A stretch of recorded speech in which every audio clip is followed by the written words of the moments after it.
네, 반갑습니다. 자, 잘 지내셨죠?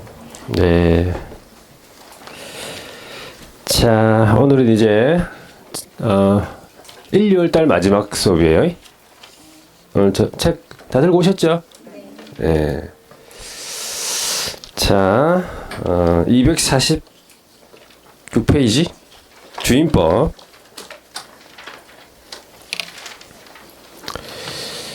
자, 주임법 상임법인데 246페이지. 자, 프린터 오늘 프린터 요거 받으셨어요? 이거 주임법 상임법 비교. 나중에 안 받으신 분은 나중에 쉬는 시간에 자, 요거 주임법 상임법을 비교를 해 놓은 거예요. 그러니까 여기 있는 내용들만 좀 하시면 돼요.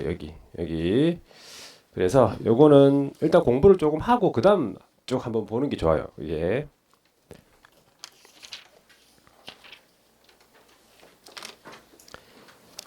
자, 주택임대차보호법 246페이지.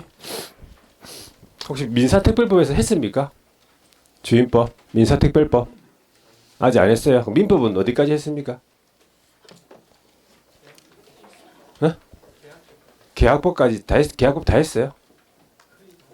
계약법 할 차례예요.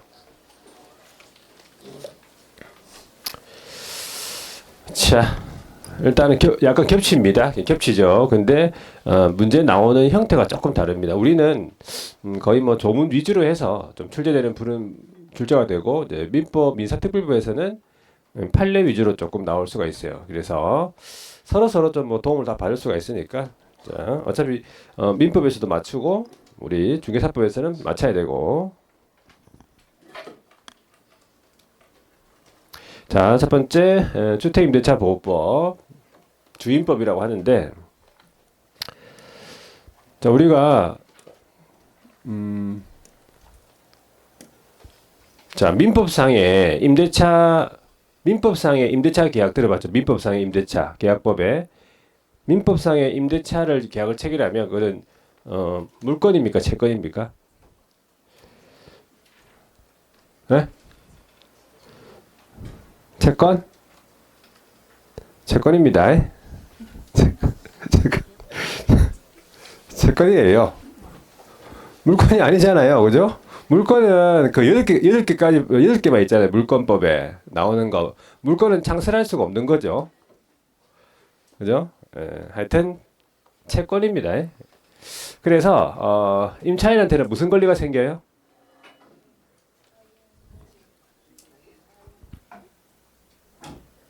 하여튼 생깁니다. 뭐 쓸 수 있는 게 생기겠죠? 임차권이란 게 이제 권리가 생기겠죠. 임대차니까는 임차권이 생기겠지. 임차인한테는. 그렇죠? 예. 그런데 임대인이 그러면은 임차인한테 말을 안 하고 그 주택 아파트를 팔아도 됩니까? 임차인한테 꼭 말을 해야 돼요. 너 좀 팔아야 되니까 좀 팔게 그러면서 그렇게 말을 하고 팔아야 되겠습니까? 주인인데 처분 권능이 있죠. 처분 권능이. 그러니까 말을 안 하고 그냥 팔아도 됩니다. 임차인한테 말 안 하고 그냥 양도해도 되죠. 팔아도 되죠. 네. 자, 그다음에 돈을 못 갚아가지고 이제 경매 처분이 돼버렸어요. 경매 넘어갔어요. 그 주택이. 그러면 양수인이 있고 경락인이 있단 말이에요. 그 사람들을 통칭해가지고 뭐라 부르겠습니까? 네? 제3자입니다. 통칭해서 양수인하고 경락인 이런 사람들을 이제 제3자라 부릅니다. 제3자가 와가지고 방을 빼라 그랬어요. 그럼 방을 빼야 됩니까? 방 빼 그랬어요. 그럼 뭐 빼 할 수 있어요? 뭐 빼 할 수 없습니다. 빼야 됩니다. 아시겠죠? 방 빼라 했을 때 빼야 된다고. 배째라 배를 억제입니다. 자, 방을 빼야 돼요. 자, 그래서 나갈 수밖에 없는 상황이죠. 대항할 수가 이제 없는 거지. 그러니까는 그 임차권은 그 채권이기 때문에 누구한테만 주장합니까? 당사자이죠. 그러니까 임대인한테만 주장하는 거예요. 제3자에게는 그 임차권을 주장할 수가 없게 되는 거지. 그래서 방을 빼냈을 때 내 방을 빼야지 나가야 돼요. 그러면 이제 결과적으로 보증도 해소 못하고 이런 식으로 되겠죠. 예, 그래서 그걸 방지하기 위해서 좀 그런 부분을 해결하기 위해서 만든 것이 민법의 특례 규정에서 만든 것이 주임법이에요. 주임법. 제3자에게 일단 대항할 수 있게끔 대항력을 줄 수 있다는 거죠. 등기가 없어도. 자, 그래서 주임법을 만든 만든 도입 배경이라 보시면 돼요. 이게 민법의 특례 규정. 국민의 주거생활 안정을 목적으로 한다. 이런 말이죠. 자, 그러면 이제 첫 번째 우리 주임법에서 여러 가지 규정들이 많이 있어요. 양이 많아요. 거의 보면 프린트도 양이 많잖아요. 글자를 작게 적어서 그렇지 엄청난 양이에요. 거의 뭐 여기 안에 있는 내용, 그 주임법, 여기 사인법하고 그 있는 내용들 다 적어놨기 때문에 그것만 좀 많이 보시면 돼요. 반복해서. 자, 그럼 첫 번째 해야 되는 게 뭐냐면 적용 범위라고 있어요. 어디에 적용되는가 이 말이죠. 이 주임법이. 그러면 첫 번째 누굴 보호할 것이냐. 자, 누굴 보호할 것이냐. 오늘 혹시 처음 오신 분 계세요? 처음 오신 분? 처음 오신 분. 이거 첫 진도가 아니고 요거 저번 거 마지막 진도예요. 아시겠죠? 근데 어차피 기존에 있으신 분들도 처음이에요. 이거는 어차피 주임법도 다 처음이야. 처음이고 오늘 처음 오신 분도 처음이고 모든 게 처음이에요. 요거는 걱정하지 말까 다 처음이에요. 했던 거 아니고 이것도 처음이죠, 여러분들. 그러니까 처음 오신 분도 처음이고 이때 분도 처음이고 그러니까 똑같아요. 똑같아. 어차피 주임법은 처음이니까. 자, 누굴 보호할 것이냐 하니까 자연인을 보호하는 게 원칙이에요. 자연인. 국민의 주거생활 안전을 목적하기 때문에 자, 그 자연인이 거기에 주택에 들어가서 살아야 됩니다. 그래서 자연인을 보호하는 게 원칙이다. 그럼 법인은 보호 안 해줍니까? 원칙적으로? 법인은 보호 안 해줍니다. 원칙적으로. 법인은 보호 안 하는 게 원칙. 법인은 들어가 살 수가 없는데 육체가 없어가지고. 자, 여기에서 내국인하고 외국인을 불문한다네. 내국인, 외국인 불문. 그건 무슨 말이죠? 외국인도 보호받는다 이 말이지. 외국인도 보호받는다고요. 외국인도 되겠죠? 자, 근데 예외적으로요. 예외적으로 일정한 법인이 보호받는 법인이 있어요. 일정한 법인, 보호받는 법인이 세 군데가 있습니다. 첫 번째가 한국토지주택공사라고 들어봤죠? LH공사, 한국토지주택공사가 일단 보호받는다. 두 번째가 주택사업을 목적으로 하는 지방공사 일단 보호받는다. 그 다음에 중소기업 기본법에 따른 중소기업. 중소기업이 임차를 하고요. 일단 중소기업이 법인이잖아요. 일단 임차하고 그 다음에 그 소속 직원이 인도를 받고 전입신고를 하게 되면 주임법이 일단 적용이 된다 보시면 돼요. 제3자에 대해서 효력 생긴다. 뭐 이런 말이. 하여튼 이것도 시험 문제 낸단 말이에요. 그러니까 주임법은 자연인 보호 대상은 자연인에 한한다. 이래 나와요. 또 자연인에 한한 건 아니잖아, 그죠? 그래서 보호받는 법인들 일단 있으니까 자연인에 한한다고 하면 틀린 겁니다. 그 지문이요. 아시겠죠? 네, 우리는 문제를 좀 잘 풀어야 되기 때문에 그렇게 지문을 또 만들 수 있다 이 말이지. 자, 그러면 적용 대상 주택은 어떤 주택이냐 여러 가지 좀 있는데 몇 개. 첫 번째가 보니까 주거용 건물 전부 또는 일부의 임대차. 자, 주거용 건물의 전부 또는 일부라도 적용된단 말이에요. 전부 아니고 일부라도 적용된다 이 말이겠죠? 중요한 건 뭐냐 하니까 계약 당시 실지 용도 기준입니다. 계약할 당시에 실지 용도가 주거용으로 이제 사용된다면 적용된다 이 얘기죠. 원래는 창고였지만 계약할 당시에 적법하게 불법 아니고 적법하게 개조를 해가지고 주거용으로 쓴다. 그러면 이제 주임법에 적용되는 거예요. 자, 그 다음에 두 번째가 임차주택의 일부를 뭘로 쓴다고요? 임차주택의 일부를 뭘로 쓴다고? 주거 외의 목적으로. 이런 거 본 적 있습니까? 있죠.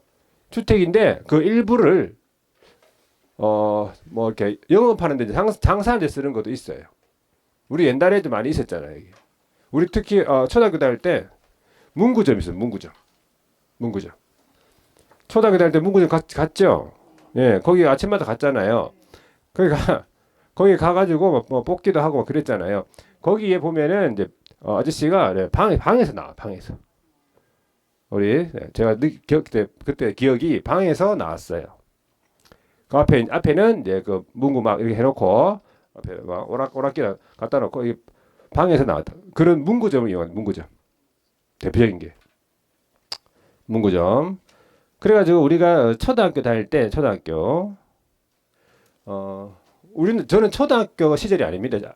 초등학교 아닙니다. 저는 국민학교입니다. 국민학교예요. 초등학교 손 들어보세요.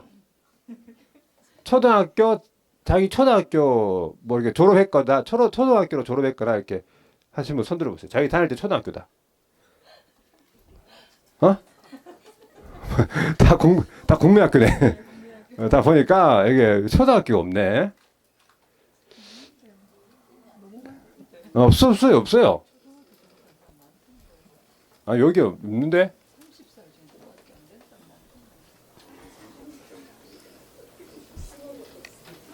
자 하여튼 국민학교입니다.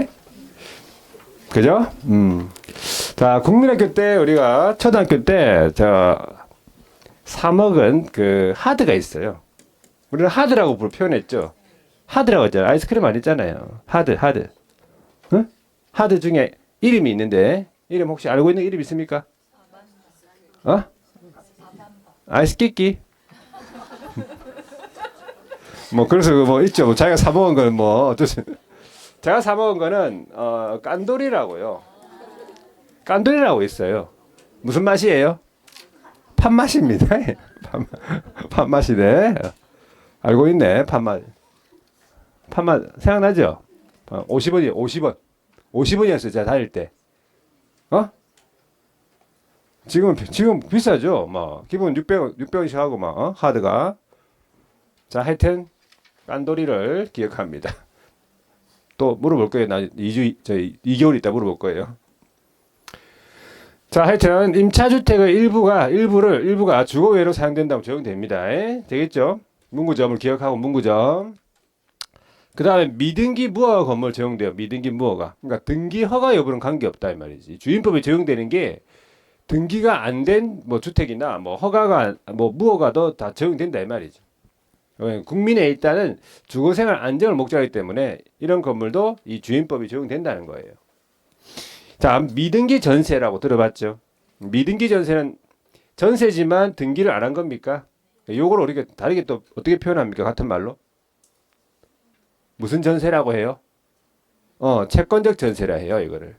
이걸 채권적 전세라고 합니다. 물건이 아니잖아, 지금. 전세권 설정 안 했기 때문에 물건이 아니에요. 채권입니다. 채권적 전세라고 해요. 알아요. 채권적 전세도 이 주임법을 적용합니다. 자, 임차주택의 대지라고요. 그러니까 이 대지를 한가 한 매각 대금으로부터 우선 변제받을 수 있다고 해서 임차주택의 대지도 적용된다는 얘기지. 적용 안 되는 거 볼게요. 적용 안 되는 거. 적용 안 되는 거는 딱 하나 있네. 적용 안 되는 거. 일시 사용을 위한 임대차가 명백하다. 일시 사용을 위한 임대차가 명백해요. 그러니까 잠시 빌리는 거 있죠. 잠시 빌리는 거. 자, 어떤 거? 펜션 같은 거 있죠. 민박 같은 거. 그거는 주임법 적용 안 하겠지. 일시 사용이 명백한 임대차. 자, 여기까지. 적용 범위 요 정도만 여러분들 하고 있으면 돼요. 요도 시험 문제 나옵니다. 지문에 나와요. 지문에. 자, 그 다음에 거기 뭐 한번 밑줄 좀 꺾고 올게요. 너무 또 계속 나가면 좀 그러니까 246페이지에 가면은 주임법 부분만 보세요. 주임법에 우리가 뭐 했던 게 나오는지 보세요. 주거용 건물 임대차라고 돼 있네, 그죠? 예. 그러니까 줄을 치면서 이게 뭐 맞다, 틀렸다 이렇게 생각하면서 이렇게 한번 해보세요. 미등기 무허가 건물 되겠습니까? 예, 미등기 무허가 건물 불문한다 했고요. 자, 일부의 임대차도 됩니까? 예, 되고. 자, 밑에 일시 사용 명백한 임대차는 안 되죠. 적용 제외. 예. 자, 밑에 외국인이라 돼 있는데 외국인 됩니까? 되고. 자, 법인 같은 경우에는 모든 법인이 아니고 원칙은 미적용이 돼 있네. 비적용이에요. 원칙은 적용 안 되죠. 근데 예외적으로 한국토지주택공사랑 지방 주택사업 목적 지방공사랑 중소기업이 된다 이 말이지. 자, 그렇게 하고요. 그 다음에는 자, 그 다음에 이제 우리가 순서대로 이제 보시면은 그 다음에 우리가 좀 기간이 나와요. 기간. 우리 임차인한테 여러분들 임차인한테 제일 중요한 게 뭐예요? 어? 기간? 보증금입니다. 기간이라고 또 한다고 기간 아니고 일단 기간도 중요하지. 맨날 이상할 수 없잖아요. 보증금이 제일 중요하죠. 그건 나중에 보증금 보호 제도도 있습니다. 근데 기간을 보여줍니다. 기간을. 자, 그러니까 조문을 여러분들이 알고 있어요. 조문을요. 시험 문제로 어차피 조문이 나오니까 기간에 대해서 어떻게 규정하고 있냐 이렇게 규정하고 있어요. 기간을 정하지 않았어요. 기간을 정하지 않았어요. 미지정. 기간을 정하지 않았다는 거지. 서로 간에. 또는 2년 미만으로 정했다는 거지. 그러면 몇 년으로 보느냐 하니까 2년으로 본대요. 이 말은 2년을 보장해 준다 이 뜻이지. 그러니까 주임법은 2년 보장이에요. 2년. 맞죠? 그런데 자, 2년 미만으로 정한 기간 1년으로 정했다 치자. 그러면 그 기간의 유효함은 누구만 주장한대? 임차인만 주장한대. 임차인만. 1년으로 정했어요. 기간을. 그래가지고 임차인이 나는 1년 살았으니까 나가겠다. 그럼 나가면 됩니까? 나가면 돼요. 근데 임대인은요. 네 1년 살았으니까 나가라 소리를 못한다 이 말이에요. 주장할 수가 없는 거지. 1년 계약했다 하더라도 임차인이 너 우리 1년 했지만 나는 1년 더 있을 거야 라고 하면 그렇게 할 수 있다 이 말이죠. 임대인은 주장할 수 없어요. 이 유효함을. 2년 미만으로 정한 기간의 유효함을 임차인만 주장한다는 거예요. 이 자리에다가 임대인 들어가면 당연히 틀렸죠. 그리고 당사자 들어가면 틀렸어요. 당사자가 유효함 주장할 수 있다 틀렸어요. 누구만? 임차인만 유효함 주장하는 거지. 그리고 임대차 기간이 종료가 됐다면 임대인은 뭘 줘야 돼요? 보증금을 줘야죠. 근데 보증금 안 준다 이 말이지. 그럼 보증금 반환 받을 때까지 임대차의 관계는 존속하는 것으로 본다라 돼 있어. 일단 임대차 관계는 존속하고 있다는 거지. 물론 이제 관계가 존속하니까는 임차료는 이제 내야 되겠죠. 월 차이면 내야 된다 그런 상황인데 하여튼 임대차의 관계는 존속한다 이런 얘기. 자, 그다음에요.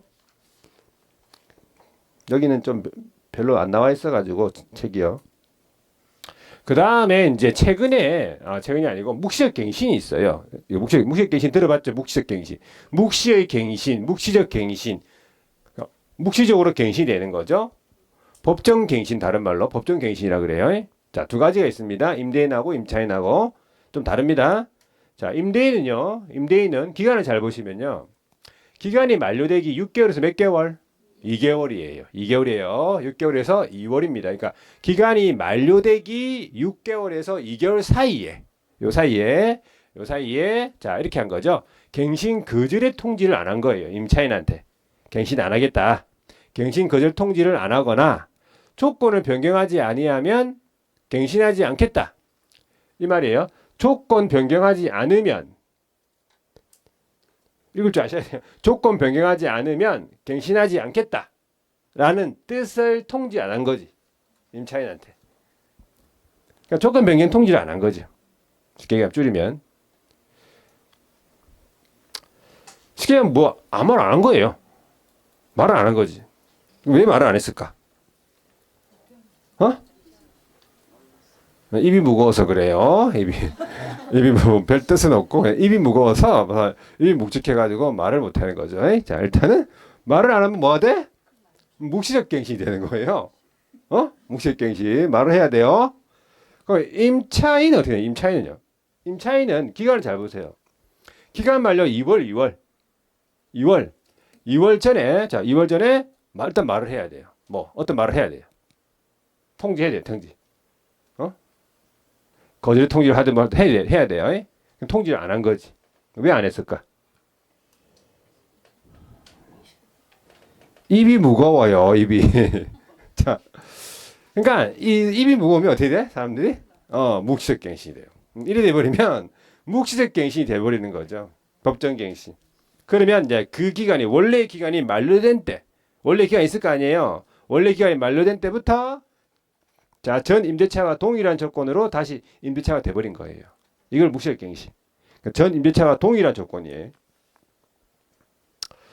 자, 그랬을 때 이제 존속 기간을 우리는 몇 년으로 볼 거냐? 묵시적 갱신이 됐죠. 그럼 존속 기간이 나오고 존속 기간이 다시 2년으로 되는 거예요. 다시 2년으로. 그리고 중요한 건 여기서 요 2년 안에 임차인은 난 언제든지 나가겠다. 나가겠다. 임차인이 언제든지 해지 통지할 수 있어요. 임차인.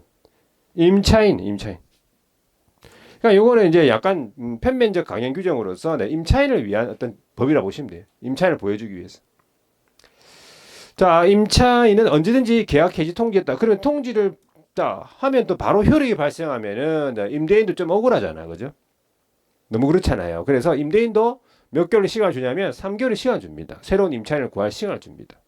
그래서 통지받고 바로 효력 발생한 게 아니라 통지받고 몇 개월? 3개월 후에 효력이 발생한다는 거. 이거 나중에도 나올 거예요. 계속 나올 거예요. 그래서 알아두셔야 돼요. 묵시적 갱신. 자, 그 묵시적 갱신이 적용되지 않는 경우가 있어요. 뭐 임차인이 좀 잘못했겠지. 자, 어떤 잘못했냐 보세요. 임차인이요, 2기에 달하도록 차임을 연체했는데, 2기에 달하도록 차임을 연체했다고요. 2기에 달하도록. 2기면요, 2번 연체한 게 아니라, 자, 한 번에 월에 100만 원이라면, 얼마? 200만 원에 달하도록. 이 말이에요. 200만 원에 달하도록. 그러니까는 200만 원에 달인 거죠. 그게 2기예요. 월 100만 원이었다면. 2기입니다. 2기에 달하도록 차임을 연체. 또 아니면 현저히, 자, 임차인으로서의 의무를 현저히 위반한다. 이런 경우에는 묵시의 갱신이 적용되지 않는다고 돼 있어요. 이거 알아놔야 되겠죠? 묵시의 갱신입니다.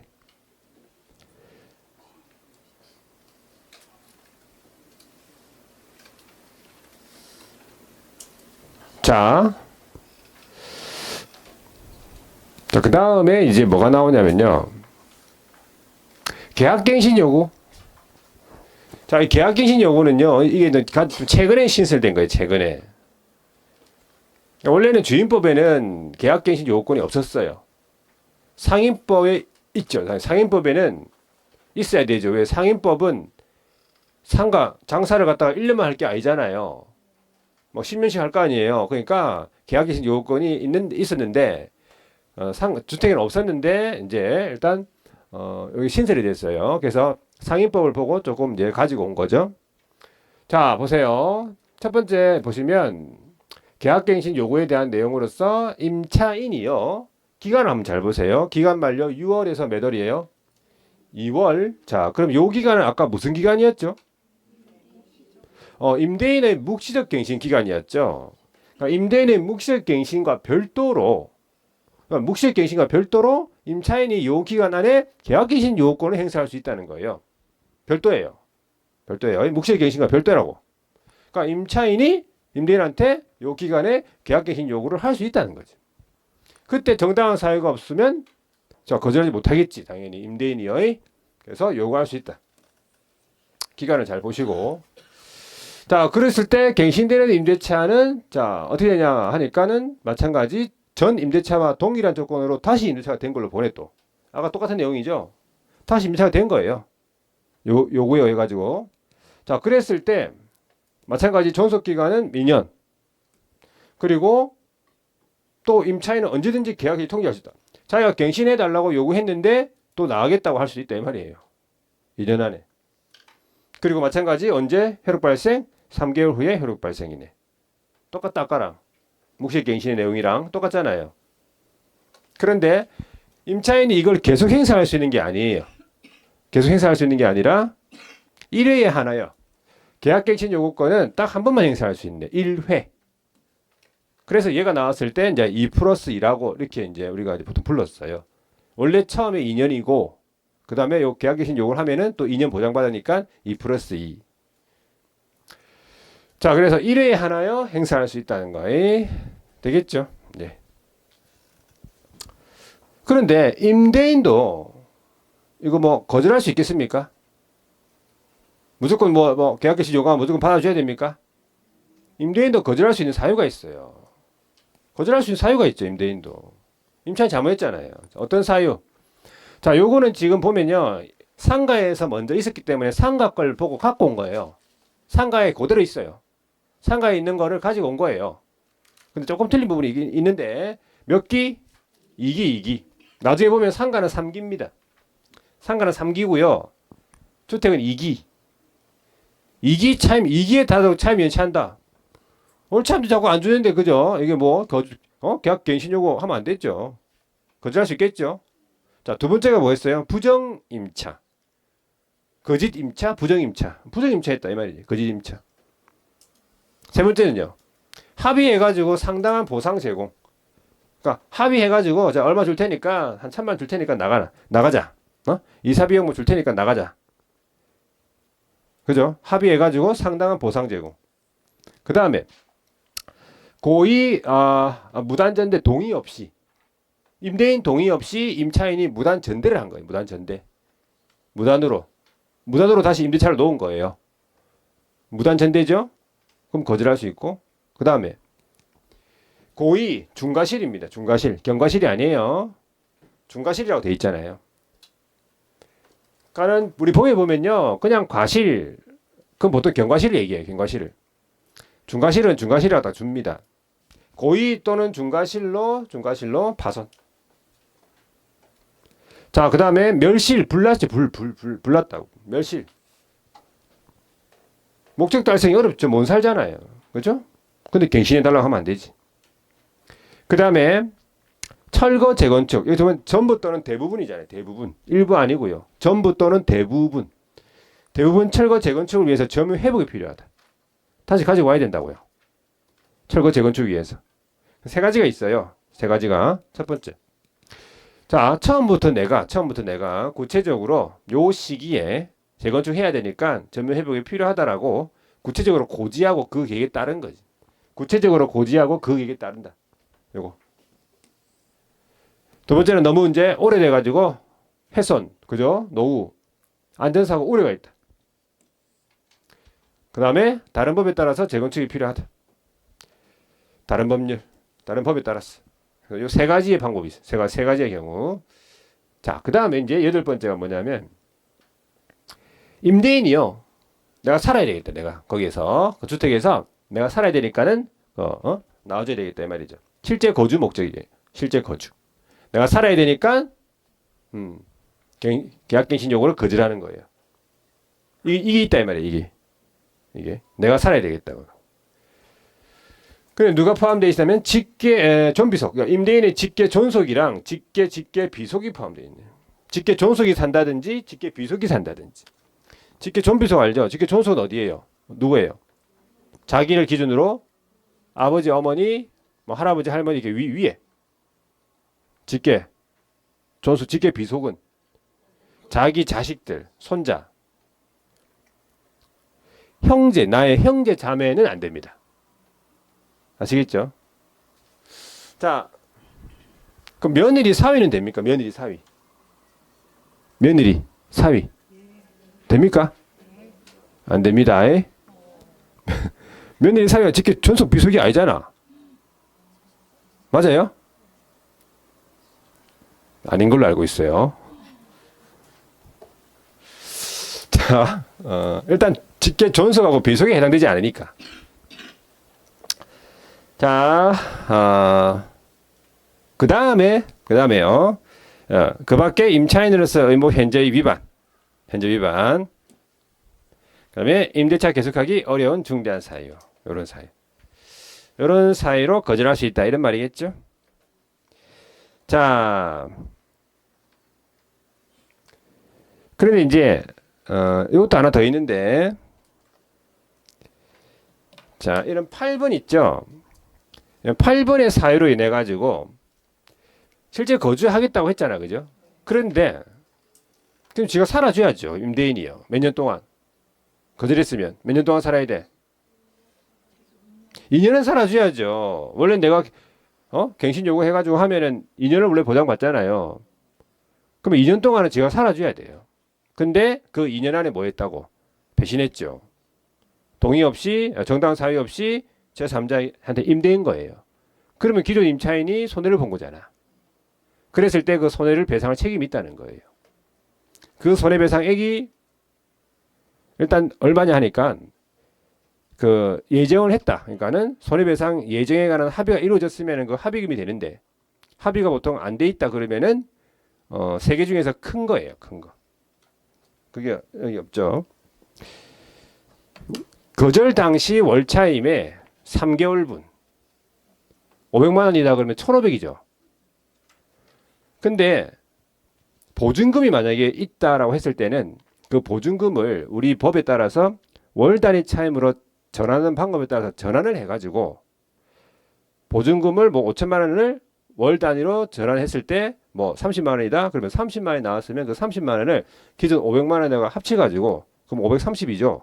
530에 3개월 분이에요. 전환하는 방법에 따라서 전환하는 거지. 그걸 가리켜서 환산 월차임이라고 해요. 환산 월차임. 환산 월차임에 3개월 분 하고 그 다음에 제3자한테 임대해가지고 얻은 환산 월차임 하고 거절 당시에 환산 월차임의 차익이 100만 원이다. 그럼 100만 원에 2년분 2,400 예를 들어서 100만 그러니까 그 차액의 2년분 그리고 마지막은 거절 사유로 인해 가지고 임대인이 입은 손해액인데 이사 비용 같은 거 있죠. 인테리어 비용 같은 거 있죠. 그거는 임차인이 증명해야죠. 3천만 원 들었다면 3천만 원, 5천만 원 들으면 5천만 원. 그 세 개 중에서 어떤 거냐면 큰 거예요. 작은 게 아니고 큰 거. 웬만하면 작은 건데 보통 보면 큰 거예요, 얘는. 하여튼 그 세 개 중에서 큰 거야, 큰 거. 손해배상 애기요.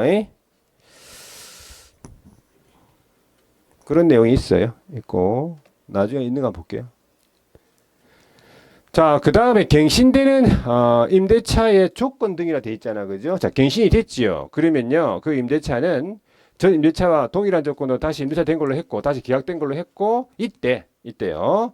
자, 당사자가 뭘 할 수 있냐면 우리 법 주임법에 따라서 차임 등에 대해서 증감을 청구할 수 있어요. 우리 주임법에 나오는 그 증감 청구에 관한 내용을 그대로 적용시키는 거예요. 자, 그게 뭐냐면 감액에 대해서는 제한이 없고 증액 청구에 대해서는요. 청구 당시 차임 등의 20분의 1 초과하지 못한다. 그러니까 증액 청구를 하더라도 자, 갱신에 의해 가지고 갱신되는 임대차에 대해서 자, 차임 등의 증액 청구를 하더라도 20분의 1 초과할 수 없고 증액 후에는 1년 이내에 또 재증액 안 된다. 이런 내용이 아주 나올 거예요. 또 차임 등의 증감 청구권에 관한 내용으로서 그걸 그대로 적용한다는 거예요. 여기서 갱신되는 임대차에 대해서. 자, 이 정도일 거예요. 이 정도. 그러면 거기에 우선 면제고 대항력이고 다 없네. 우선 면제, 대항력, 확정일자. 오른쪽에 여러분들 247페이지에 가면은 체당기간이라고 있네. 그거 한번 꺼볼게요. 체당기간. 체당기간이 2년? 4년 보장은 뭐예요? 임차인의 계약갱신 요구권을 행사했을 때는 4년이네. 2 플러스 2. 뭐 무슨 말인지 아시겠죠? 그 다음에 예외는 뭐죠? 됐고 예외는 자 계약갱신 요구권 행사 이거 기간 만료 6월에서 2월 사이에 계약갱신 요구권 행사 이 말이에요.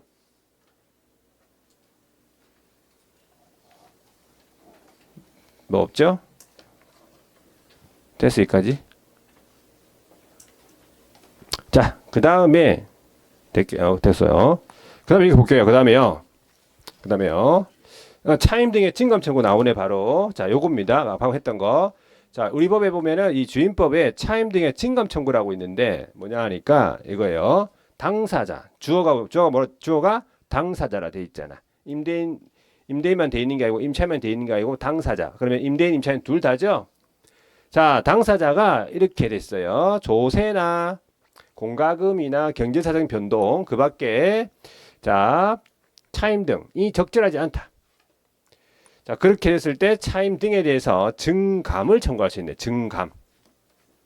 차임 등이라고 하면은 차임과 보증금을 말해요. 차임 등이라고 하면 차임과 보증금인데 증감, 증액 청구, 감액 청구.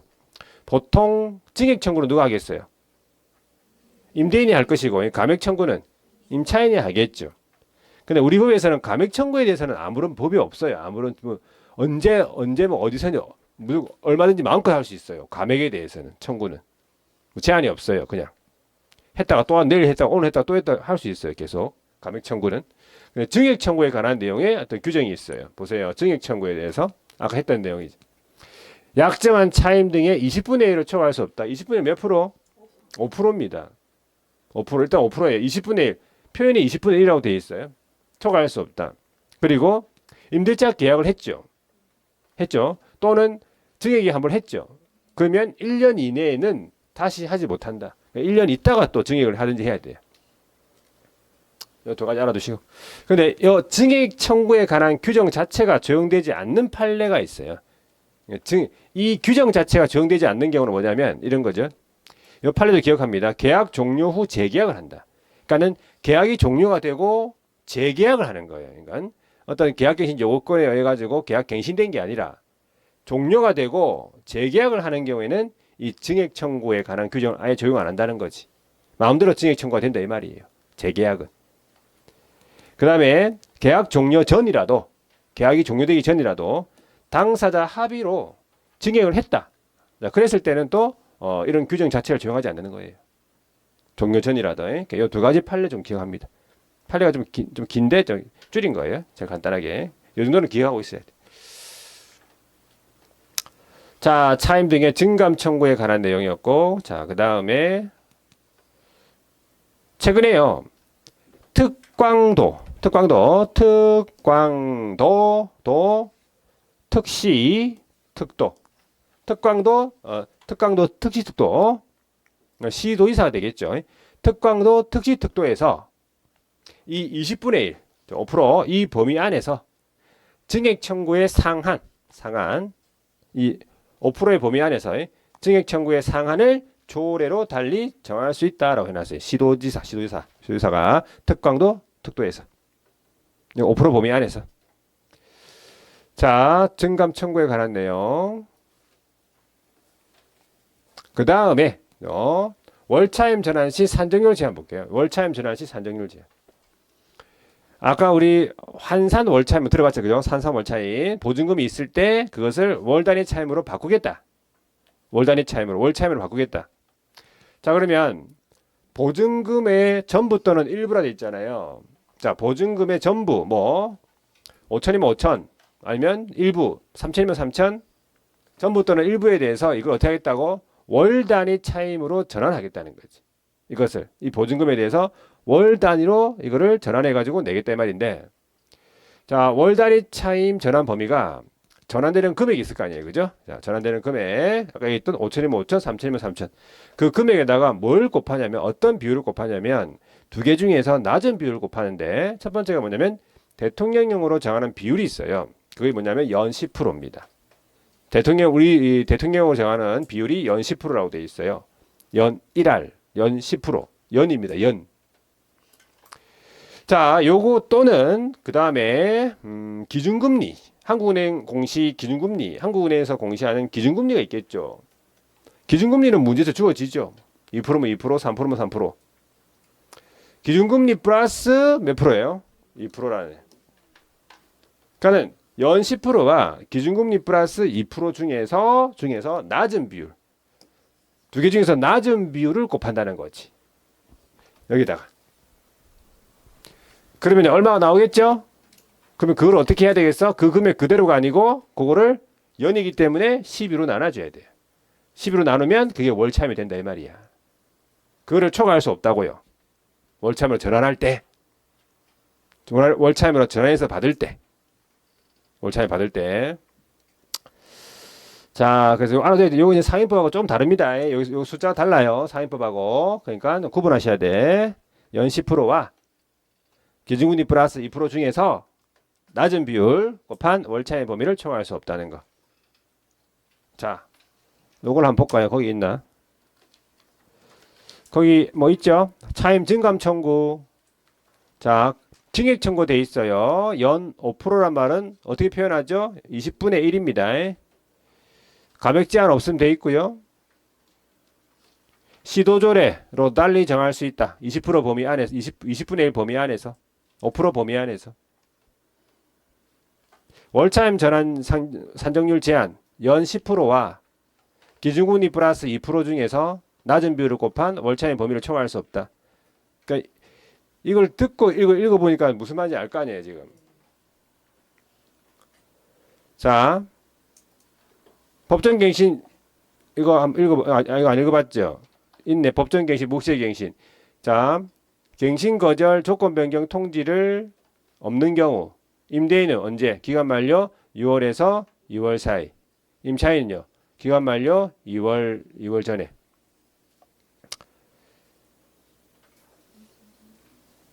법정갱신 시 계약 해지. 최단 기간이 자, 최단 기간 적용. 자, 2년이죠. 그러니까 2년 보장 받는데 존속 기간 2년인데 임차인이 어떻게 한다고요? 언제든지 또 계약 해지 통지할 수 있다. 그리고 3개월 후에 효력 발생한다. 됐고요.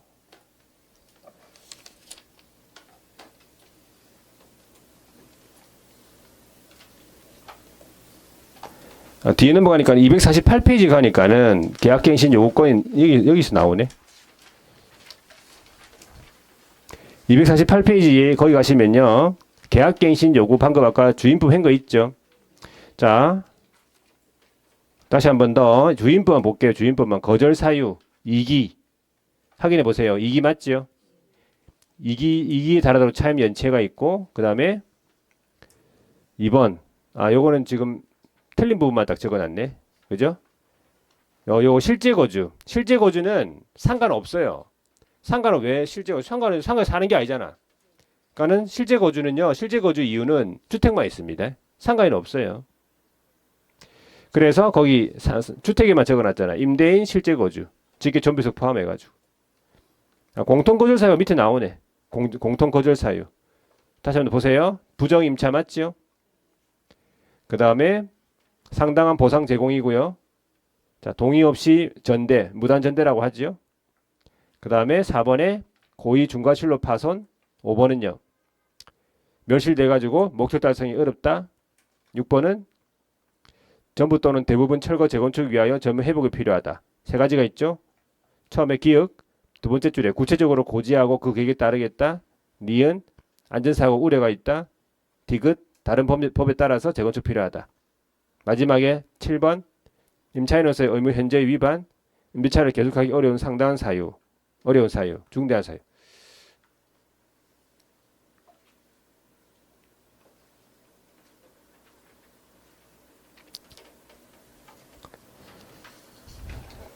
자, 됐고. 자, 그 다음에요. 자, 이제 대항력 가볼게요. 대항력. 중요하죠. 대항력. 자, 대항력. 자, 대항력 개념을 여러분들이 잘 기억하셔야 돼요. 대항력이 뭐냐 하니까 요겁니다. 임차인이요. 자기 임차한 주택이 뭐가 됐어요? 네, 팔렸어요. 양도. 팔렸어요. 양도. 자, 그 다음에 경매처분. 아까 얘기했던 거죠. 양도됐다. 경매처분됐다. 그러면 이 사람들, 양수인하고 경락인. 이 사람들을 통칭해서 뭘 한다고요? 제3자. 제3자한테 뭘 주장한다? 임대차 주장. 아까 얘기했잖아요. 방을 빼라 했을 때 뭐 못 빼 할 수 있는 힘이에요. 못 빼까지 할 수 있는 힘이라고 여기까지. 대항력. 그러면 대항력을 갖추기 위해서 필요한 요건이 있어요. 그걸 뭐라 하냐면 대항요건이라고 그래요. 대항력을 취득하기 위해서 갖춰야 될 요건. 이게 뭐예요? 대항요건. 요건이 몇 가지냐? 요건이 두 가지예요. 첫 번째, 주택의 인도, 주택의 인도, 점유. 두 번째가 주민등록, 전입신고죠. 그러면 인도받고 주민등록 전입신고 하면은 언제부터 생깁니까? 대항력이 다음날 0시부터 대항력 발생이잖아요. 다음날 0시부터 대항력 발생. 기억해야 되겠죠? 요거 대항력 언제 발생하는지. 자, 그때 점유 같은 경우, 자, 인도인데 임차인의 직접 점유 맞죠? 임차인이 직접 점유하는 거예요. 그러면 임차인이 간접 점유를 한다 그랬을 때는 누가 적법 전차인이 직접 점유를 하는 거예요. 적법 전차인이 직접 점유를 했을 때 임차인은 간접 점유로서 인도받은 걸로 되어 있는 거예요. 그러니까 적법 전차인이 점유를 해야지 직접 점유를, 임차인은 간접 점유로서 인도받은 것이다. 자, 요거 기억하시고, 자, 그 다음에 주민등록이다 했을 때는요, 이런 게 있어요. 자, 주택에 따라서 다가구야, 다가구. 다가구 같으면 우리가 무슨 주택이죠, 이건? 다가구는 뭐야? 단독주택이죠. 다가구는. 그럼 어디까지만 기재하면 돼요? 지번까지만 기재하면 돼요. 그럼 주민등록된 거야. 연립 다세대는요, 어디까지? 동호수까지 기재해야 돼요. 연립 다세대인데 동호수 기재 안 했죠. 그러면 주민등록 안 된 거예요. 그 다음에 다가구에 있을 때 주민등록 했죠. 그 이후에 다세대로 바뀌었어요. 그랬을 때 이미 취득한 대항력은 상실하지 않는다. 그대로 유지된다는 뜻이지. 그 다음에 주민등록 했는데 전입신고할 때 임차인이 잘못했네. 임차인이 뭘 잘못 적어줬네. 임차인이 잘못 적어줬어요. 그럼 뭔데? 공무원이 그거를 직권 정정하겠죠. 직권 정정 후에 그때부터 대항력이 발생하는 거예요. 전입신고 했을 때부터 발생하는 게 아니라 공무원이 고쳐야 되겠죠. 직권 정정 후부터 발생합니다. 그 전까지는 발생 안 된 거예요. 대항력이. 그 다음에 나는 바로 적어줬는데 뭐 공무원이 실수했네. 공무원이 잘못 적었어요. 입력하는 과정에서. 그때는 내가 전입신고 했을 때부터 대항력 발생되겠죠. 공무원 잘못했잖아요. 공무원이 잘못 입력했다고. 자, 그 다음에 이게 뭐냐. 주민등록 직권말소. 자, 주민등록이 직권말소가 돼버렸네. 주민등록이 직권말소가 됐네. 그러니까 공무원이 무슨 이것이 잘못됐다고 생각했기 때문에 말소시켰죠. 일단 말소가 됐기 때문에 어떻게 되겠어? 말소가 됐기 때문에 일단 대항력은 상실하죠. 말소가 됐잖아요. 나 상실된 게 맞겠지, 원칙. 그런데 이제 소정의 이의 절차. 이의 절차를 거쳐가지고 소정의 이의 절차. 말소 회복되거나 재등록을 했다 그러면 소급해가지고 대항력 유지. 그러니까 없었던 시절 다 포함시켜가지고 소급해가지고 대항력 유지. 되겠죠? 이런 것들이 다 판례예요. 판례를 제일 간단하게 적은 거예요, 지금. 원래 판례. 자, 그 다음에요. 뭐가 있냐면, 자, 이거 있어요. 우선 기존 채권 회수, 기존 채권의 우선 변제를 위한 통지 허위 표시. 기존 채권을 회수할 목적으로 주민등록만 해놓은 거예요. 자, 이거는 통지 허위 표시 들어봤죠? 짰잖아요. 짰죠? 네, 짰습니다. 그러니까 이거는 무효이기 때문에 대항력 인정하지 않는다. 원래 들어가 살아야 됩니다. 원칙이. 살아야 되죠. 근데 채권 회수할 목적으로 주민등록만 해놨다니까. 그는 짠 거죠. 예. 자, 그 다음에요. 전세권 설정 등기를 한 경우에 대항력이라고 돼 있잖아요. 전세권 설정 등기했단 말이야. 전세권 설정 등기하면 이제 물건이잖아, 그죠? 자, 전세권 설정 등기라는 경우에 대항력이라고. 자, 내가요. 자, 주민등록 해놨는데 지위를 더 강하고 싶어가지고 전세권 설정 등기까지 한 거예요. 그래서 이사 간 거예요. 그러면 이렇게 되는 거예요. 주택 임차인으로서의 대항 요건을 상실하게 됐지. 주택 임차인으로서의 대항 요건을 상실이 된 거예요. 이사 갔잖아요. 주민을 옮겼잖아요. 그러면 대항력 상실입니다. 전세권하고는 별개야. 전세권 설정해놨으니까 그러면 이사 가도 되겠지. 그러면 전세권은 그대로 있지만 설정돼 있지만 뭐 주택 임차인으로서의 주임법으로서 자 대항력 상실입니다. 주민 옮기는 순간. 그러니까 전세권하고 주임법하고는 별개라니 별개. 아시겠죠? 자, 그 다음에 그러면 이 대항력 존속 기간 나오는데 대항력을 유지하고 싶다. 자, 대항요건은 뭐 언제 필요하냐면 대항력 취득할 때 필요한 거예요. 맞죠? 대항력 취득하려면 대항요건이 있어야 되죠. 그러면 이 대항요건, 그러니까 인도받고 뭐 주민등록 있죠. 요거는 언제까지 계속 유지가 돼 있어야 되느냐? 언제까지 주민등록돼 있어야 되느냐?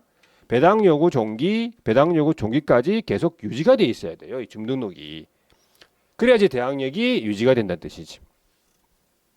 그래야지 대항력이 계속 유지가 돼요. 배당요구 종기까지 계속 주민등록돼 있어야 돼요. 그런데 이제 판례를 보게 되면 이런 게 있네. 자,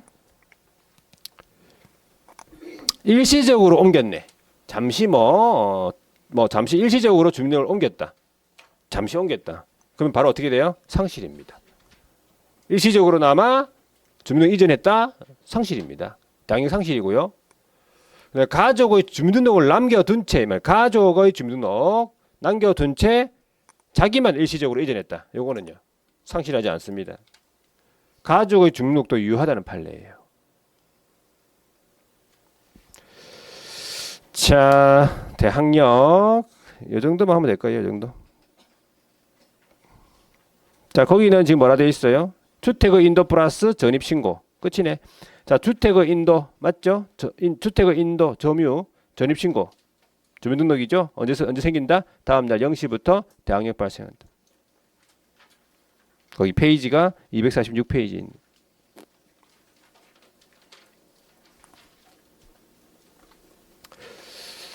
자, 양이 많죠? 네, 많아요. 할 수 없어요. 많아도 할 수 없어요. 여러분들이 이거 시험 문제도 물론 나오겠지만 여러분들이 이게 상식적으로 조금 도움되는 내용들이에요. 여러분들이 주임법하고 상임법은 좀 알아두는 게 좋아요. 상식적으로 아시겠죠? 자, 그 다음에 이제 우선 변제권과 관련해 가지고 보증금 보장 제도로서 최우선 변제권이라고 있어요. 최우선 변제권. 우리 법에는 최우선 변제권이라고 없고, 자, 소액 임차 보증금에 의한 우선 변제, 소액 임차 보증금에 의한 우선 변제, 소액 임차인. 다른 말로 표현하면 보증금 중 일정액 보호. 이렇게 돼 있어요. 보증금 중 일정액 보호. 자, 개념을 잘 기억하셔야 돼요. 임차인이 자기 보증금이 있을 거 아니에요. 보증금 중 일정액을 이렇게 나와요. 그러니까 자기 보증금 전액을 보장하는 게 아니에요. 일정액을 누구보다 먼저 받냐면요. 다른 담보물권자보다 먼저 받는데요. 저당권을 시키면 저당권보다 먼저 받는데요. 경매에서, 배당에서 저당권보다 먼저 받는다. 그러면 이거는 수위를 따지는 겁니까? 안 따지는 겁니까? 안 따지는 겁니다. 그러니까 말소 기준걸로 보통 이제 저당권이 되는데, 그러니까 먼저 받아간대. 순위를 안 따지잖아요. 그러면 숫자로 표현하면 1순위잖아요. 1순위. 그러면 1순위보다 빠른 게 있습니까? 있어요. 있습니다. 0순위라고요. 0순위가 뭐예요? 경매 비용입니다. 경매 절차 비용이에요. 경매 절차 비용 있죠. 채권자가 이렇게 지불한 경매 절차 비용. 경매 절차 비용은 그걸 0순위라고 봐. 0순위. 우선 이제 그 주택 한 간 매각 대금으로부터, 그죠? 그냥 먼저 받아가는 거예요. 0순위로. 그건 진짜 순위가 없는 거지. 그 다음에 이제 이 최우선 면제가 1순위입니다. 최우선 면제, 소액 임차인, 일정액. 그럼 누구랑 같이 받아갔냐면 근로자의 3개월분 임금 채권 들어봤죠? 3년치 퇴직금 채권하고 지혜보상금 채권, 약자 보호하는 그런 근로자의 임금 채권 있죠? 3개월분 거. 그죠? 그거랑 같이 동수위로 받습니다. 그거랑 같이 받아. 그게 있으면요. 동수위로. 1순위로서. 나중에 보면요. 배당 순위가. 그게 효력이죠. 자, 그 다음에 이제 범위만 아시면 되는데 요건, 그 전에 요건부터. 그러니까 이 최우선 면제권이 인정이 되려면 요건이 필요한 첫 번째 뭐냐면 경매 개시 결정 등기 전에 대항력권 구비해래요. 경매 등기 있죠. 경매 개시 결정의 사유를 등기상증명서에 기입해 줄 것을 촉탁 등기로 하는데 그 등기가 되기 전에 경매 등기 전에 주민등록 돼 있어야 돼요. 그래야지 소액 임차인이 되는 거예요. 등기 전에 주민등록 안 돼 있다 그러면 아예 안 되는 거죠. 소액 임차인이. 그리고 자, 언제까지 유지를 하라고요? 이 주민등록이 배당 요구 종기까지 계속 유지가 돼 있어야 되고, 그다음에 경매 또는 공매에 의한 매각이 이루어진다. 양도는 아니고요. 경매나 공매에 의한 매각이 이루어졌을 때 최우선 면제권이 인정되는 거예요. 그리고 가만히 있으면 주는 게 아니에요. 가만히 있으면 주는 게 아니라 배당 요구 해야 된다. 당연 배당자가 아니죠. 등기부에 안 나타나잖아요. 저당권은 등기돼 있잖아, 그죠? 그건 딱 나타나는데 요거는 배당 요구 해야 되는 채권자, 배당 요구 채권자. 알아두시고 세 가지. 자,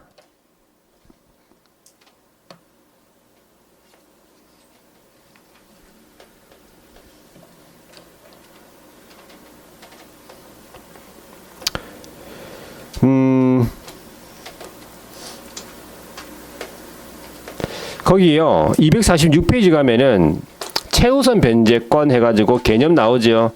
소액 보증금 중 얼마 일정액입니다. 다른 담보물권자보다 우선 변제 받는다 돼 있잖아요. 그러니까 상위부하고 똑같아요. 이거는 다 공통이잖아. 자, 요건으로서 대항 요건 당연히 대항 요건 구비하라 했죠. 그 다음에 당연히 소액 임차인이 돼야 되죠. 지역에 따라서 소액 보증금이 돼야 되겠죠. 그리고 배당 받는 거는 한가 대금으로부터 2분의 1. 그러니까는 2분의 1 범위에서 배당 받는 거지. 나머지 2분의 1은 다른 채권자들이 받아가야 되니까. 제한이 경매 개시, 경매 결정 등기 이후에 대항 요건을 갖춘 임차인. 이건 제한이네, 제한. 임차권 등기 경료 이후에 동일 부분의 임차인. 요거는 나중에 이제 임차권 등기 명령할 때 나올 거예요. 임차권 등기 명령에 대해서 명령에서 임차권 등기가 된 주택에 대해서 새로운 임차인이 최우선 변제권이 없다 이런 얘기예요. 자, 오른쪽에 보시면 이제 쭉 했고 쭉 내려와서 어디로 가냐면 밑에 소액 보증금 최우선 변제 금액 있죠? 밑에 나와 있네. 주택 보세요.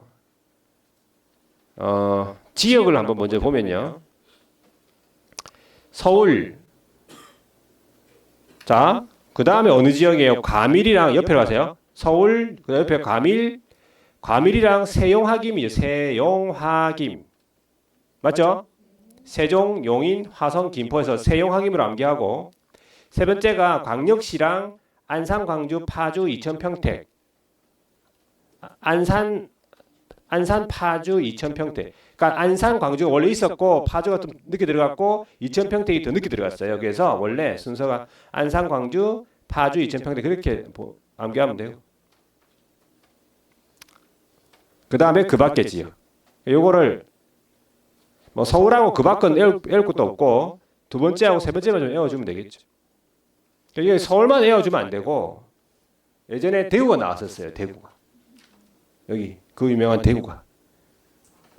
그걸 내도 우리가 별 할 말은 없어요. 어차피 시험 보면 다 들어가니까.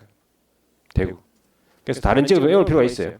그럼 얼마가 돼야 소액 임차인이 되느냐 하니까 1억 6,500이에요. 거기 지금 100만 원 단위라 돼 있는 만원 단위라 돼 있고 1억 6,500이에요. 거기. 1억 6,500. 두 번째가 1억 4,500. 세 번째 8,500, 7,500. 순서대로 기억합니다. 그러니까 얼마까지 최우선 면제 받느냐? 5,500, 4,800, 3,800, 2,800, 2,500. 그거 읽다 보면 외워집니다. 몇 번 읽다 보면. 외워지겠죠? 근데 요게 적용되는 범위가요. 중요한 게 뭐냐면 이게 무조건 그 주택에 경매 넘어왔을 때 채권표를 적용하는 게 아니에요.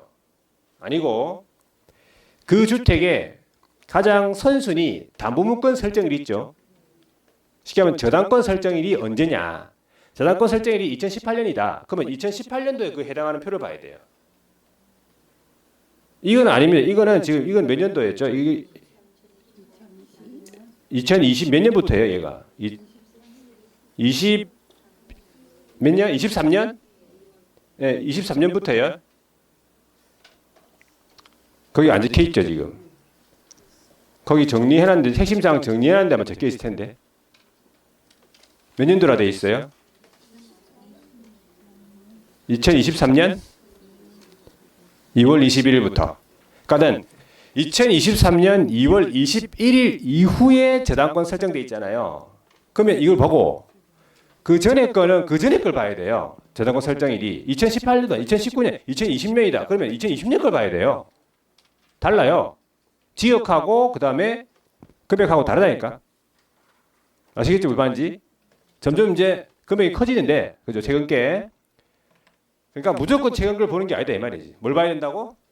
선순위 저당권 설정일, 선순위 담보물권 설정일을 봐야 된다고. 그걸 확인해야 돼요. 여러분들이 나중에 일할 업무할 때요. 이거 임차인한테 알려줄 때 무조건 최근걸 봐가지고 막 소액 임차인이다 이러면서 막 이러면 안 돼요.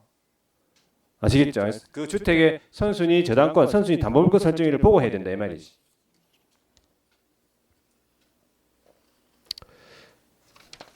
자, 이 정도 보고요. 그 다음에 이걸 볼게요. 자, 우선 변제라고요. 자, 아까 최우선 변제랑 비교해가지고 개념이 틀리잖아. 보세요. 임차인이, 요거는 확정일자 임차인, 확정일자부 임차인. 이런 거예요. 임차인이 자기 임차한 주택이 경공매 됐죠. 경매 공매 시 그에 대한 환가 대금이 나오죠. 그러면 후순위 권리자라고 돼 있잖아요. 후순위. 자기보다 후순위 권리자, 그 밖에 채권자보다 먼저 받는 거야. 그러면 후순위니까 순위를 따지는 거예요, 얘는. 얘는 순위 따지는 거잖아요. 그죠? 자기보다 후순위 권리자보다 먼저 받는 거지. 다른 채권자들보다는. 이 확정일자부 임차인이에요. 그러니까 확정일자하고 다른 권리의 순위하고 비교하는 거예요. 다르죠, 개념이 아까랑. 자, 그런데 중요한 거는 얘는 보증금 전액을 받는다는 거지. 있으면 돈 다 받는 거지. 아까 최우선 변제는 아까 보증금 중 일정액 받잖아요. 지역에 따라서. 5,500, 4,800 이렇게 받잖아요. 자, 요건 마찬가지 경매 개시 결정 등기 전에 대항력권 갖추고 배당력은 종료까지 유지 똑같아요. 근데 뭘 받아야 돼? 확정일자. 계약서에 어떤 존재 사실을 증명하기 위해서 확정일자. 이게 들어가잖아요. 그럼 아까 최우선 변제는 확정일자 필요합니까? 확정일자 받아야 돼요. 최우선 변제는. 최우선 변제권 취득하려면 필요 없어요. 근데 받아두는 게 좋습니까? 받아두는 게 좋죠. 저 소액 임차인은 일정액 받으니까 나머지 못 받은 금액에 대해서는 이 확정일자부 임차인으로서 순위를 따져서 받아야 되니까 확정일자 받아두는 게 좋지. 근데 요건은 아닌 거죠. 근데 이거는 확정일자가 요건입니다. 그 다음에 경공매한 매각, 이것도 마찬가지 배당력을 해야 됩니다. 가만히 있으면 주는 게 아니에요. 되겠습니까? 자, 그 다음에 여기는 됐고, 임차권 등기 명령이네. 그럼 거기에 246페이지에 거기 보면 우선 면제권이라고 있어요. 중간쯤에 246페이지에 중간쯤 보면요. 대항력 밑에 우선 변제권 해가지고 여기 확정일자부 임차인이죠. 개념. 자, 후순위 권리자 그 밖의 채권자보다 먼저 받는다는 거지. 그리고 그래서 이 우선 변제권의 효력이 언제 발생하냐면, 자, 우선 변제권의 효력은요. 대항력과 그죠? 하고 그러니까 대항력 갖추고 확정일까지 갖춰야, 두 개를 다 갖춰야 뭐 우선 변제권의 효력이 발생되는 거지. 예를 들어서 자, 어제 있죠? 어저께 주민등록했어요. 어저께 주민등록했어요. 그리고 오늘 확정일자 받았어요. 그럼 언제 우선 변제권 효력이 생깁니까? 오늘 생겨요. 확정일자 1. 그러니까 확정일자는 그날 바로 생기고 대항력은 주민등록한 날 다음에 생기니까 대항력하고 확정일자가 모두 취득한 날 생기는 거예요. 그럼 반대로 확정일자 어제 받았어요. 확정일자 어제 받았죠? 주민등록 오늘 했어요. 그럼 언제 생깁니까? 네, 내일 다음 날 0시. 내일 0시 생기는 거예요. 우선 변제권의 효력이. 왜? 대항력이 다음 날 0시 생기니까. 아시겠죠? 무슨 말인지. 우선 변제권의 효력. 언제 발생되는지.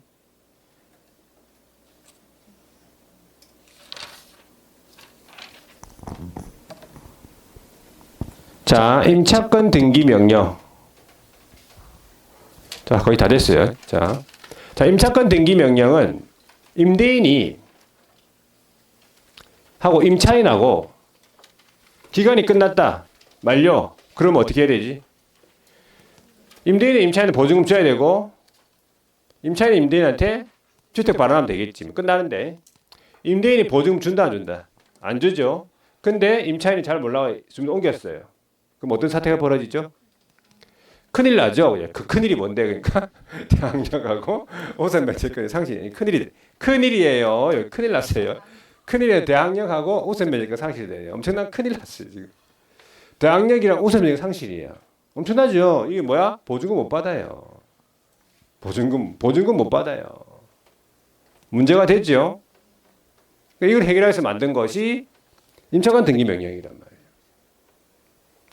자, 그래가지고 요건이 있는데 임차권 등기 명령을 하기 위한 신청 요건. 자, 첫 번째가 기간 끝나야 돼. 기간이 종료되기 전에는 신청할 수 없어요. 기간이 딱 끝나고 보증금의 전부 또는 일부를 못 받아야 돼. 못 받아야 되죠. 못 받아야지 이 신청 가능하다 이 말이지. 그래서 자, 신청 절차는 임차인이요 단독으로 신청합니다. 임대인 동의 필요 없어요. 어디로 갈까?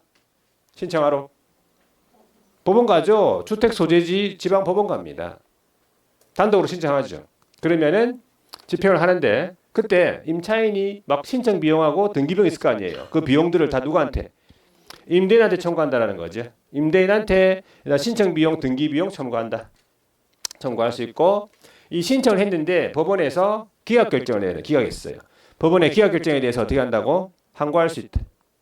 그리고 우선 변제권을 취득한 우선 변제권을 승계한 금융기관 등이요. 이 임차인을 대위해서 등기명령 신청을 대위 신청을 해요. 대위 신청. 대위해가지고 신청할 수 있다. 세 가지 정도 알아두시면 돼요. 자, 그래가지고 임차권 등기 명령에 의해서 임차권 등기가 되면 어떻게 돼요? 되면 뭘 취득해? 대항력과 우선 변제권을 취득하는 거지. 임차권 등기가 되면. 그런데 그 이전에 나는 이미 대항력 우선 변제권을 취득한 상태라면 그 이전에 취득한 대항력 우선 변제권이 그대로 유지가 돼요. 그 이전에 취득한 게 그대로 유지가 돼. 그리고 임차권 등기 이후 대항력권과 우선 변제권 상실했다. 이사를 갔다 이 말이겠죠. 그대로 유지한다 그래도 이미 취득한 대항력은 상실하지 않는다. 그대로 유지한다 보시면 돼요. 그 다음에 이 임차권 등기 이후에 임차한 새로운 임차인이 아까 얘기했던 거죠. 임차권 등기가 끝난 주택에 그 주택에 이제 비어 있는데 새로운 임차인이 들어온 거예요. 그 새로운 임차인은 뭐는 없다고? 최우선 변제권 없다고요. 이걸 인정해 줘버리면 기존 임차인보다 먼저 받아가는 수도 있어요. 그래서 최우선 변제권 없지만 확정일자를 받으면 확정일자부 임차인을 인정해 주겠다 이 말이야. 요거는 우선 변제권은 인정이란 말은 확정일자 받으면 확정일자는 인정해 주겠다 이 말이야. 어차피 확정일자를 받아봐야 기존 임차인보다 느릴 거 아니에요. 그 다음 마지막에 임차권 등기 이후에 임대인의 보증금 반환 의무. 그러니까 임대인이 보증금을 줘야 되잖아요. 보증금 반환 의무는 뭐보다? 뭐보다 선행이다. 임차인 반환, 보증금 반환 의무가 선행 의무다. 뭐보다 먼저 해야 돼? 임차권 등기 말소.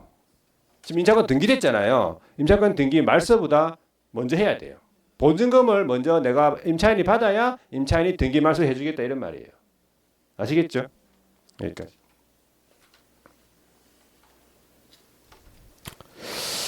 자, 요 내용이요. 임차권 등기 명령이 임차권 등기 여기 요거 임차권 등기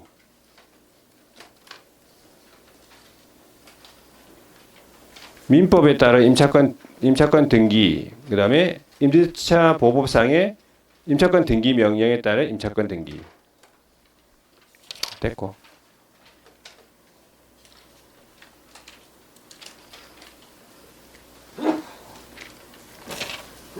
요거 한번 볼게요. 이제 임차권 승계라고 있어요. 247페이지 247페이지 한 중간쯤 보면요. 임차권 승계라고 있어요. 요것도 시험 문제 물어보는데 임차권 승계는 주택에만 있습니다. 왜? 상가는 사는 게 아니잖아. 상가에서는 승계를 안 합니다. 주택은 살잖아요, 거기에. 그래서 승계한다 보시면 되는데 일단은 이렇게 보시면 돼요. 상속인이 승계라고 하는 거는 이제 상속인이 있냐 없냐를 따져요, 먼저. 상속인이 있어. 그러면 상속인이 있고 그 상속인이 같이 살고 있다. 그럼 어떻게 돼요? 그 상속인한테 승계되죠. 상속이 되겠지. 근데 상속인이 있는데 상속인이 같이 안 살고 있어요. 그러면 그 주택에서 가정 공동 생활을 하던 사실혼 관계에 있는 배우자, 그러니까 사실혼 배우자죠. 쉽게 얘기하면 사실혼 배우자하고 이촌 이내의 친족이 공동으로 승계합니다. 상속인이 있지만 같이 안 살고 있다고요. 그러면 그 주택에서 같이 살고 있던 사실혼 관계에 있는 배우자하고 이촌 이내 친족이 공동 승계하고 상속인이 없어요. 그러면 그 주택에서 가정 공동 생활하던 사실혼 관계에 있는 배우자가 단독 승계합니다. 그런데 이런 승계인들이 승계를 원하지 않는다. 그러면 승계 반대 의사를 표시해야 돼요. 임차인 상황 후 몇 개월? 1개월 이내. 1개월 이내 승계 반대 의사를 표시하지 않는다. 그러면은 임대차 관계에서 생긴 채권 채무가 모두 승계하는데 기속됩니다. 1개월 이내 말을 해야 돼요. 승계 안 하겠다. 그런 내용들이 거기 다 있을 거예요. 거기. 자, 됐어. 뭐 거의 다 봤죠. 다 봤고. 한 가지만 여기까지만 볼게요. 여기까지. 자, 여기까지 보고 좀 쉬었다가 상인법을 보도록 하겠습니다.